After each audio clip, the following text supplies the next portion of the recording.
Hello दोस्तों, आप सभी को मकर संक्रांति की बहुत बहुत शुभकामनाएं।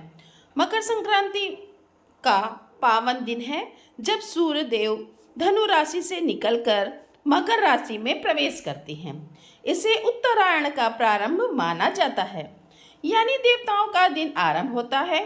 शास्त्रों में उल्लेख है, इस दिन स्नान, दान, जप और पूजा का विशेष महत्व है और कहा भी जाता है कि मकर संक्रांति की कथा सुनने मात्र से भी सूर्यदेव प्रसन्न होते हैं और धन, सुख, समृद्धि में वृद्धि, रोग, शोक और बाधाओं से मुक्ति, परिवार में सुख, शांति और एकता बनी रहती है।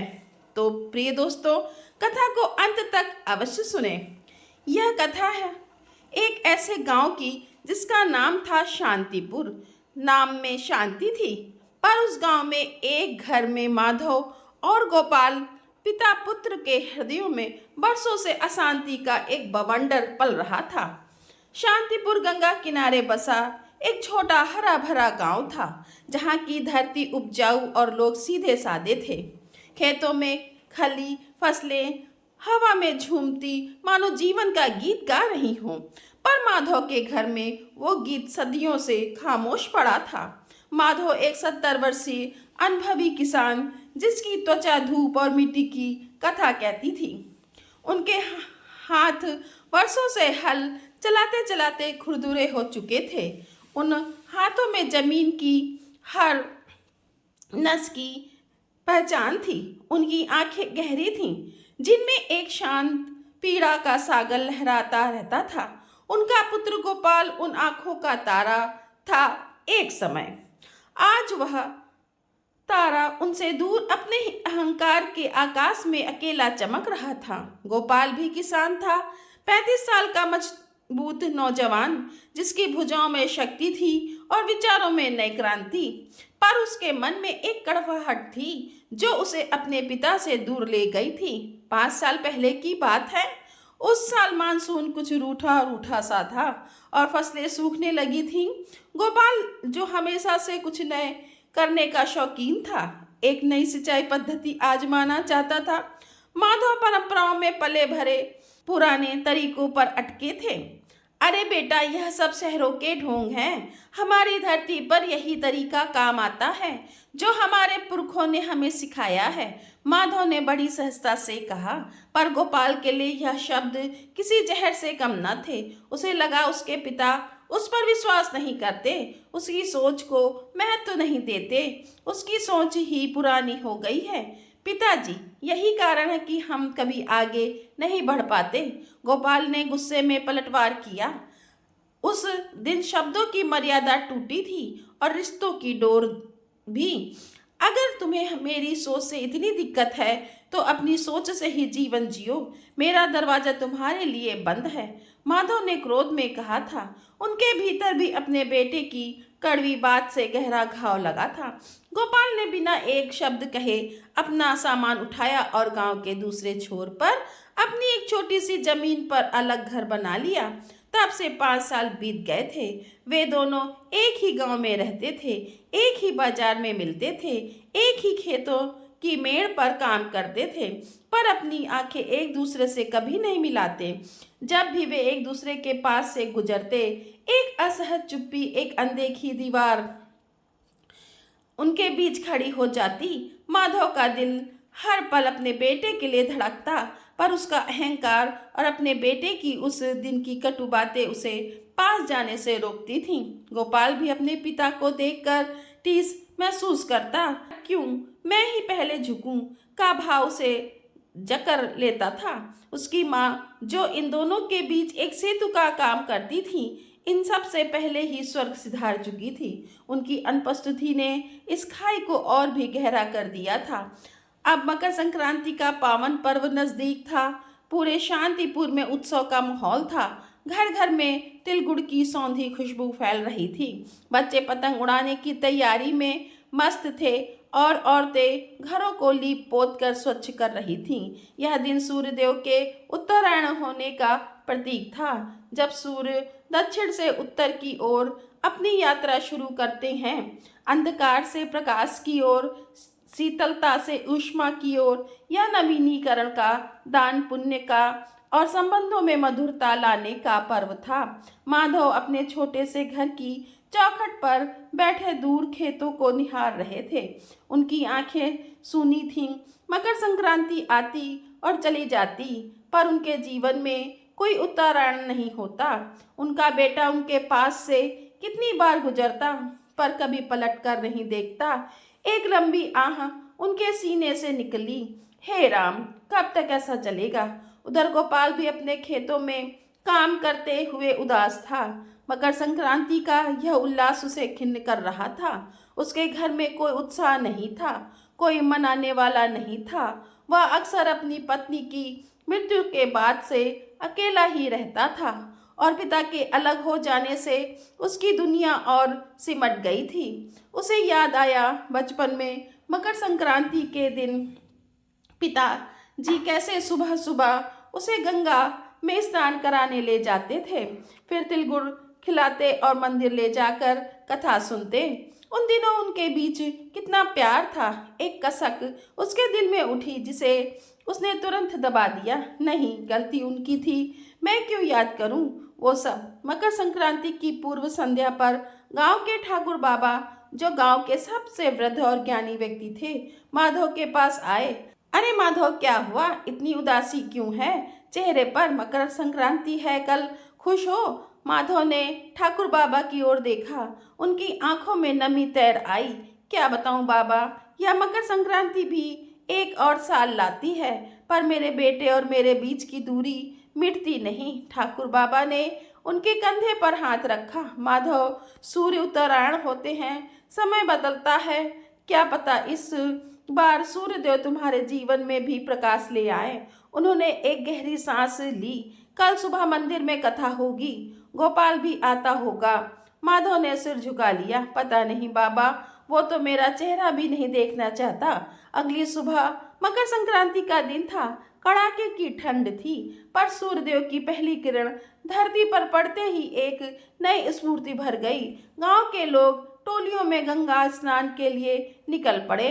माधव भी अपने बूढ़े शरीर को समेटते हुए गंगा की ओर चल पड़े। उनके मन में एक अजीब सी बेचैनी थी। आज मंदिर में पंडित जी विशेष सूर्यदेव की कथा सुनवाने वाले थे।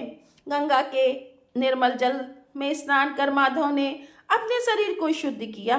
उन्होंने सूर्यदेव को जल अर्पित किया। ओम सूर्याय नमः का जाप करते हुए उनकी आंखें बंद थीं और उनके होठों पर बस एक ही प्रार्थना थी, हे सूर्यदेव, मेरे और मेरे गोपाल के बीच की बर्फ पिघला दो। उधर गोपाल भी अपनी आदत के मुताबिक सुबह उठकर अपने खेतों की ओर चल पड़ा, पर आज उसके कदम मंदिर की ओर मुड़ गए। उसे नहीं पता था क्यों, शायद उसे बचपन की वो बातें खींच रही थीं।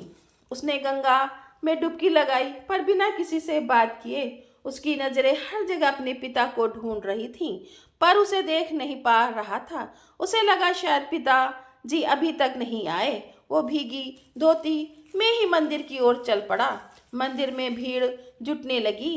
पंडित जी, जिन्हें लोग ज्ञानी बाबा कहते थे, अपनी जगह पर विराजमान हो चुके थे।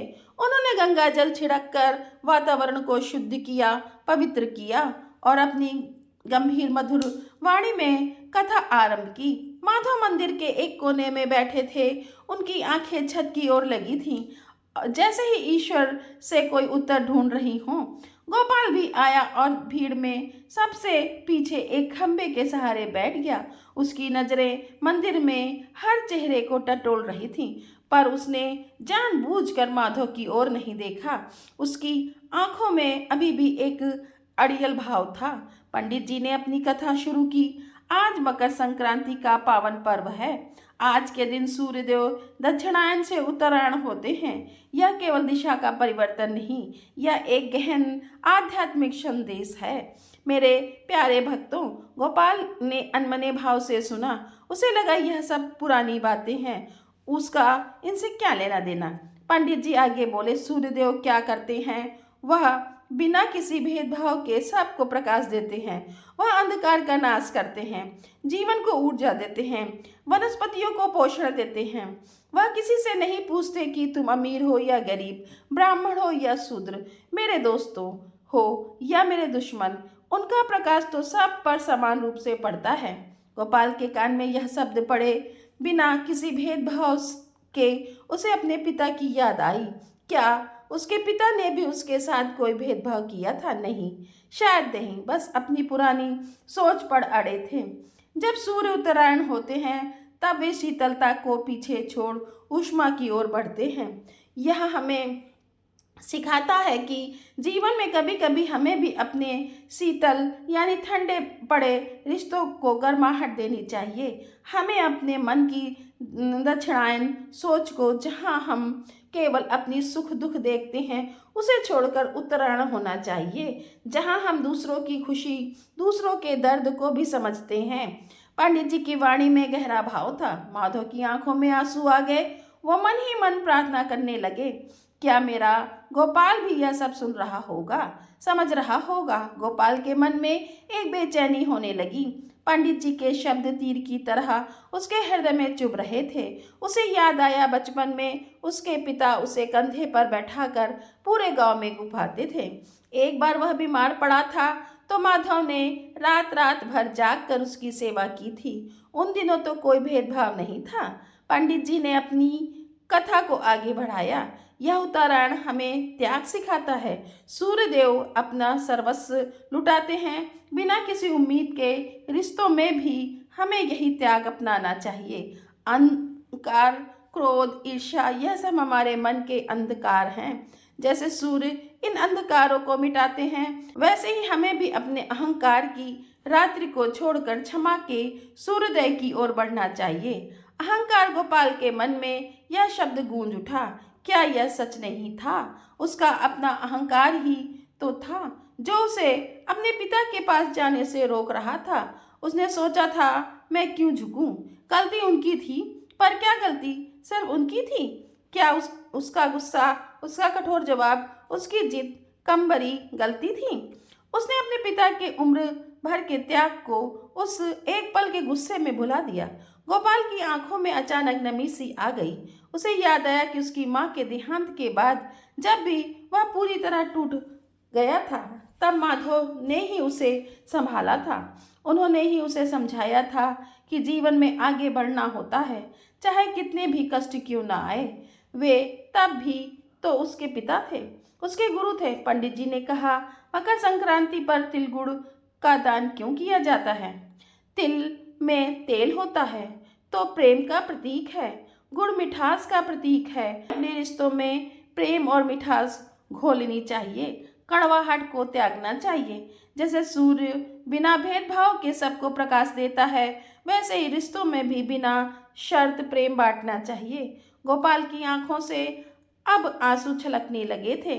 वो जोर से रोना चाहता था, पर उसने खुद को संभाला। उसे समझ आ रहा था कि उसने कितना समय व्यर्थ कर दिया, कितनी खुशियां गंवा दी अपने अहंकार की वजह से। उसका पिता जो बुढ़ापे में उसके सहारे का हकदार था, वो अकेले जी रहा था। माधव की कमर झुक हुई थी, बालों में चांदी उतर चुकी थी, चेहरे पर झुर्री थी। यह सब उसने कब देखा? यह ठीक था? वह तो हमेशा ही अपनी आंखों पर अहंकार की पट्टी बांधे रहा था। नहीं, अब नहीं। गोपाल के मन में एक दृढ़ निश्चय उभरा। उसकी सांसें तेज हो गईं। उसे अब अपने पिता को देखना था। उसने भीड़ में अपनी नजरों को दोहराया। उसकी आंखें माधव पर पड़ी। माधव जो कथा सुनते सुनते अपने आंचल से आंसू पोंछ रहे थे। उनके चेहरे पर वही पुरानी पीड़ा झलक रही थी। वो इतनी कमजोर दिख रहे थे। गोपाल का दिल चित्कार कर उठा, यह मैंने क्या किया? मैंने अपने पिता को कितना दर्द दिया। पंडित जी ने कथा का समापन किया। तो मेरे प्यारे भक्तों, आज सूर्य देव के उत्तरायण होने के इस पवित्र अवसर पर आइए हम सब भी अपने मन को उत्तरायण करें, अपने अहंकार को त्यागें, क्षमा करें और क्षमा मांगें, रिश्तों को फिर से जोड़ें। क्योंकि असली मकर संक्रांति तभी है जब हमारे हृदय में भी प्रेम का सूर्योदय हो। कथा समाप्त होते ही मंदिर में हल्की हलचल हुई। लोग अपने अपने घरों की ओर चलने लगे, पर गोपाल अपनी जगह पर बैठा रहा। उसकी आंखों से आंसू थम नहीं रहे थे, उसका शरीर कांप रहा था। एक अदृश्य शक्ति उसे अपने पिता की ओर खींच रही थी। माधव धीरे धीरे उठे, उनकी पीठ झुकी हुई थी, कदम लहरा रहे थे। जैसे ही वह मुड़े, उनकी नज़र गोपाल पर पड़ी। एक पल के लिए उनकी आंखें मिली। माधव की आंखों में सदियों की प्रतीक्षा थी और अब एक हल्की सी उम्मीद की चमक भी थी, पर वे कुछ बोले नहीं, बस देखते रहे। गोपाल ने एक लंबी सांस ली, अपने आंसुओं को पोंछा और अपने स्थान से उठा। उसके अंदर का अहंकार पिघल चुका था, जैसे बर्फ सूरज की रोशनी में पिघल जाती है। उसकी आंखें लाल थीं, पर उनमें अब कोई कड़वाहट नहीं थी, केवल पश्चाताप और प्रेम था। गोपाल धीरे धीरे अपने पिता की ओर बढ़ा। उसके कदम भारी थे, पर उसका दिल हल्का होता जा रहा था। मंदिर में कुछ लोग अभी भी मौजूद थे, जिन्होंने गोपाल को अपने पिता की ओर बढ़ते देखा। गांव के कुछ बड़े बुजुर्गों की आंख भी नम हो गई। वे जानते थे इन पिता पुत्र के बीच क्या हुआ था। जैसे ही गोपाल माधव के पास पहुंचा, उसने बिना कुछ सोचे समझे, बिना एक भी शब्द बोले, उनके पैरों पर गिर पड़ा। पिताजी, बस एक ही शब्द उसकी जुबान से निकला और वो उनके पैरों से लिपट कर फूट फूट कर रोने लगा। उसके आंखों ने माधव के वृद्ध खुरदुरे पैरों को भिगो दिया। माधव चौंक उठे। उन्होंने कभी सपने में भी नहीं सोचा था कि यह दिन आएगा। उनके हाथ कांपने लगे। उन्होंने गोपाल को उठाने की कोशिश की, पर गोपाल नहीं उठा। वह बस रोता रहा। मुझे माफ़ कर दीजिए पिताजी, मैंने बहुत बड़ी गलती की। मेरा अहंकार मेरी आंखों पर पट्टी बांधे हुए था। आप तो सूर्यदेव की तरह हमेशा मुझे प्रकाश देते रहे, और मैं अज्ञानी माधव की आंखों से भी आंसुओं की धारा बह निकली। उन्होंने गोपाल को कसकर अपनी बाहों में भर लिया। वो अपने बेटे को सीने से लगाते रोते रहे। वर्षों का दर्द, वर्षों की पीड़ा, वर्षों की प्रतीक्षा, सब कुछ उन आंखों के आंसुओं में धुल गया। अरे बेटा, अरे मेरे गोपाल, मेरा लाल, उठो। कोई पिता अपने बेटे से नाराज नहीं रह सकता। मैं कब से यह पल का इंतजार कर रहा था। उन दोनों का मिलन देखकर मंदिर में मौजूद हर आंख नम हो गई। कुछ स्त्रियां अपनी साड़ी के पल्लू से आंसू पोंछ रही थीं। यानी बाबा ने एक गहरी सांस ली और अपने हाथ जोड़ लिए। आज सही मायने में मकर संक्रांति हुई। आज दो हृदयों का उत्तरायण हुआ है। माधव ने गोपाल का चेहरा अपने हाथों में लिया। चल बेटा, घर चल। आज मेरे घर में फिर से तिल गुड़ बनेगा। आज सही मायने में मकर संक्रांति हुई है। आज दो हृदयों का उत्तरायण हुआ है। माधव ने गोपाल का चेहरा अपने हाथों में लिया। चल बेटा, घर चल। आज मेरे घर में फिर से तिल गुड़ बनेगा। आज मकर संक्रांति का असली उत्सव है।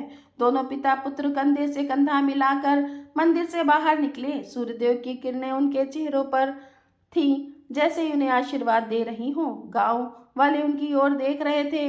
उनकी आंखों में अब उदासी नहीं, बल्कि एक गहरी खुशी थी। उस दिन शांतिपुर गांव में एक नई रौनक थी। माधव के घर में बरसों बाद चूल्हा जला और तिल गुड़ की सौंधी खुशबू एक बार फिर वातावरण में फैल गई।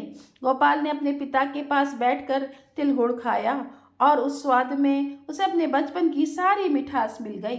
माधव ने अपने बेटे के सिर पर हाथ फेरा और उनकी आंखों में अब केवल प्रेम और संतुष्टि थी। उस दिन से माधव और गोपाल फिर कभी अलग नहीं हुए। गोपाल ने अपने पिता के अनुभव और अपने नए विचारों को मिलाकर खेती में नए आयाम स्थापित किए। उसने अपने पिता से सीखा कि अनुभव भी उतना ही महत्वपूर्ण है जितना नवाचार, और माधव ने अपने बेटे से सीखा कि परिवर्तन को स्वीकारना भी जीवन का एक हिस्सा है। शांतिपुर के लोग कहते थे कि उस मकर संक्रांति पर केवल सूर्य ही उत्तरायण नहीं हुए थे, बल्कि माधव और गोपाल के हृदयों में भी प्रेम और क्षमा का सूर्योदय था। यह कथा आज भी शांतिपुर में सुनाई जाती है, जो हमें सिखाती है कि अहंकार छोड़कर रिश्तों में आगे बढ़ना ही जीवन का सच्चा प्रकाश है, क्योंकि रिश्तों की गर्माहट ही हमें हर शीतलता से बचा सकती है और क्षमा की शक्ति से बड़ा कोई दान नहीं। प्रिय दोस्तों, इस वीडियो में मकर संक्रांति की पावन व्रत कथा यहीं पर समाप्त होती है। हम कामना करते हैं कि भगवान सूर्यदेव की कृपा आप सब पर बनी रहे। जय सूर्यदेव। तो दोस्तों, आपको यह वीडियो अच्छा लगा हो तो वीडियो को लाइक करें, कमेंट